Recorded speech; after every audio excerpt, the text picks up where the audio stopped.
কথা হজম করতে শিখুন। আমি আবারও বলছি, কথা হজম করতে শিখুন। এটা একটা বড় গুণ, আপনাকে জিততে সহায়তা করবে। কথা না বাড়িয়ে নীরবে কাজ করে যান। আপনার কাজই আপনার হয়ে কথা বলবে। মন খারাপের কারণ অতীত, টেনশনের কারণ ভবিষ্যৎ। তার চেয়ে বরং বর্তমানকে উপভোগ করুন, আনন্দে বাঁচুন। ইংরেজিতে একটা কথা আছে, what you allow is what will continue. এর মানে হলো, আপনি যদি অন্যায় আচরণ মেনে নেন কিংবা চুপচাপ সহ্য করতে থাকেন, তাহলে মানুষ সেটাকে স্বাভাবিকভাবেই ধরে নেবে। আপনি সীমারেখা না টানলে কেউ এসে সেটা করে দেবে না। অন্যের প্রতি সহনশীল হন, কিন্তু নিজের প্রতি নিষ্ঠুর হয়েন না।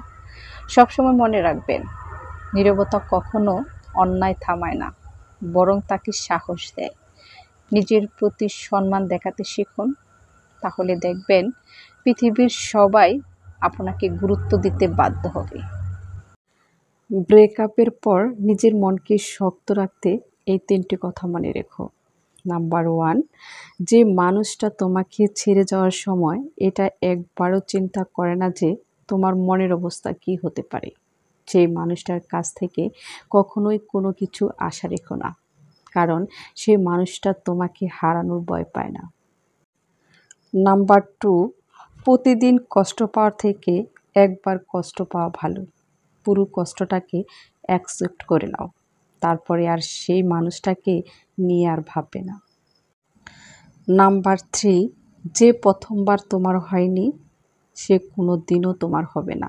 তাই সেই মানুষটা কেমন আছে, কার সাথে আছে, কী অবস্থায় আছে, এত কিছু না ভেবে নিজের ভালো থাকাতে মন দাও।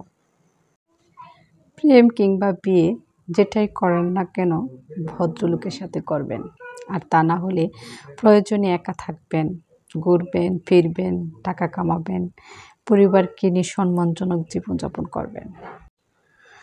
যারা কথায় কথায় মতের অমিল, অসম্মানজনক কথা বলে, গালি দিয়ে কথা বলে, ওটাই তাদের চরিত্র। ওই মানুষগুলো ভীষণ ভয়ঙ্কর হয়। যাদের মধ্যে নম্রতা, ভদ্রতা আছে, তারা কথায় কথায় গালি দেয় না, তারা অসম্মানজনক কথাও বলে না। তাদের মধ্যে মতের অমিল হলে মানুষ ভাষায় সেটা বুঝিয়ে দেয়। এই ধরনের মানুষগুলো আপনাকে মানসিক রোগী ছাড়া আর কিছুই উপহার দিতে পারবে না। এই ধরনের সম্পর্ক থেকে যত দূরে থাকা যায় ততই ভালো। আর বড় সত্যি কথা হলো, কেউ কাউকে ছাড়া মরে যায় না। সবাই ঠিকই বলে আমি তোমাকে ছাড়া বাঁচব না, কিন্তু শেষ পর্যন্ত বাঁচে, খুব ভালোভাবেই বাঁচে।